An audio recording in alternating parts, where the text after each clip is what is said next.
rapport-là, si vous vous souvenez. Donc bien sûr que là, c'est en partant des solutions, comme je vous dis. On part des solutions ordonnées avec les couleurs et on a les mêmes fonctions qui s'imposent ici, okay, qui sont basées sur ces principes-là des unités. Donc les unités de l'amont, c'est comme ça que j'ai représenté la chose en fait. Donc voilà. Donc bien sûr que vous avez compris que ici c'est par rapport aux cardinaux des axes. Donc soit on parle de Y par exemple vis-à-vis des algèbres, donc de l'axe X ici, ou bien pas forcément YI, après vous pouvez utiliser les nombres imaginaires ou autre chose. Donc le principe est le même, c'est le principe des 360 degrés. Donc voilà, après, là il faut comprendre que les couleurs elles sont ordonnées par rapport à une seule fonction, et on retrouve en fait ce tableau-là qu'on est en train de compléter, ou bien le jeu que je vous ai montré dans la vidéo, là où il parle avec les multipliés. Donc je vous invite à aller la voir. Donc j'espère que cette vidéo ne va pas bugger, ou sinon c'est pas grave, je la recommence.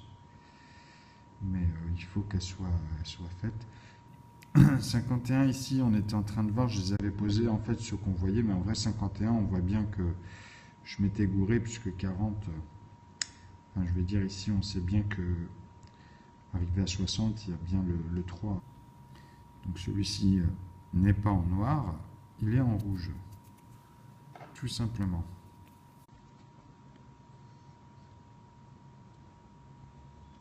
Vous avez compris, c'est comme ça qu'on fait. Donc ici, 20, c'est 3 fois 7, donc on revient auquel? Au numérateur 3. Les dénominateurs, ce sont que des additifs, des multipliés ou des puissances, finalement. Ils sont représentatifs. Moi, les unités ne changent pas, ce sont les facteurs.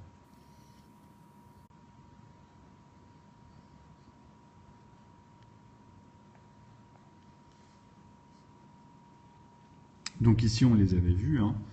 Vous avez vu que c'est très simple à déterminer ceux qui n'ont qu'un seul facteur ou ceux qui n'ont que deux facteurs, donc le 3 ou bien le 7, et ensuite c'est directement le 1.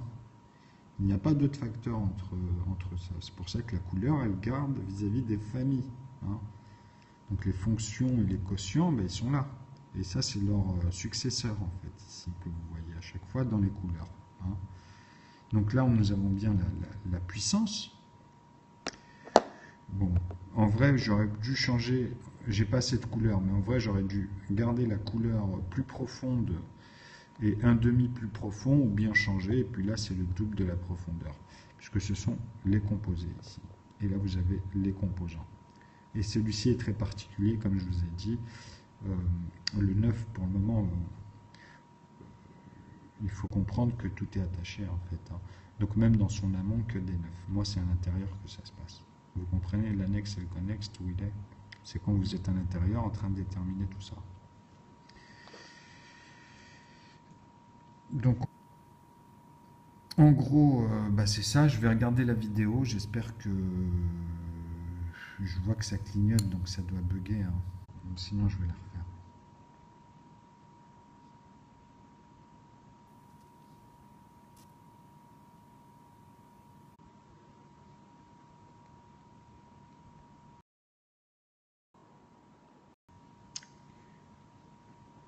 Donc, je vais essayer de faire en sorte.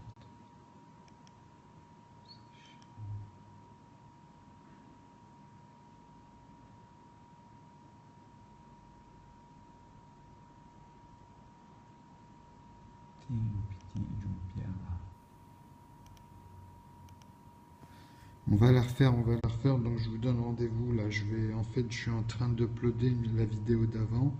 Et comme ça bouffe, ça prend pas grand-chose, même pas un demi-méga, je vois. Donc la connexion en amont, elle est à 600 et quelques K, 500K, vous voyez, maximum 600 et quelques. Donc il n'y a même pas un demi-giga qui est pompé là sur une page. Et ça rame au niveau du périscope. J'ai rien d'autre qui tourne. Donc 40 minutes, donc je vous donne rendez-vous dans 40 minutes. Et on va revoir cette partie-là et on va la compléter. C'est très simple à comprendre ici, c'est qu'à chaque fois on va les déterminer facilement entre les composés. et les composants. Donc il faut savoir que le 2, ils ont des facteurs premiers aussi. Ok? Puisqu'on a dit que c'est tous ceux qui ont deux facteurs. Donc le 1 plus eux-mêmes, simplement. Ok?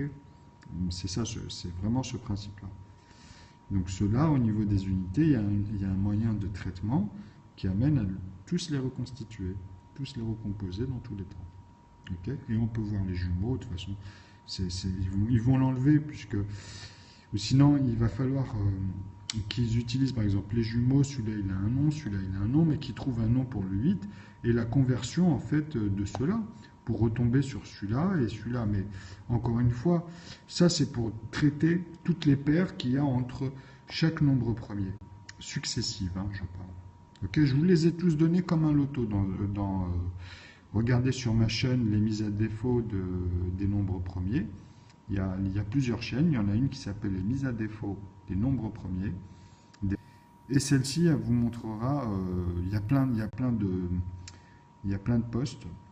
Et vous allez voir que vous allez tomber dessus. D'ailleurs, vous allez tomber sur les asymptotiques et tout ce que j'ai montré comme ça. En plus, c'était spontané. C'est les premiers trucs que j'ai fait. Hein. J'ai jamais rien fait d'autre que ce que j'ai montré sur Internet. Jamais. À part ce que j'ai expliqué au début dans ma synthèse, puisque c'était comme ça que j'ai commencé à développer, à montrer mon potentiel et à y mettre une forme, justement. Donc la synthèse qui a pris forme ensuite par un théorème. Enfin, une thèse et un théorème, mais bon. C'était rapide, quoi. Ça s'est fait en quelques jours. Donc c'est bien ce que je disais, hein, c'était vis-à-vis de 9. Vous comprendrez sa racine carrée, puis son exponentielle, et en retrouvant à l'intérieur tout ce système géométrique. Ben, je vous donne rendez-vous tout à l'heure, dans 40 minutes. Donc là, il est ici en Algérie, il est 16h48. Donc ben voilà, vers 17h48, on va dire maximum. Mais avant, moi je suis pressé, là j'attends juste que ça soit fini, ça. Là, il y a, bon, même pas, ouais, c'est ça, 39 minutes, 51% d'importation. Donc en gros, je vais vous montrer, c'est juste ça. C'est le plot qui se passe ici, voilà, c'est la vidéo que j'ai fait juste avant. Donc c'est ça qui est en train de bouffer. Hein. Là, il n'y a plus le flux, mais il me le mettait. Donc ça va, c'est pas non plus. Moi, je vous dis à tout à l'heure.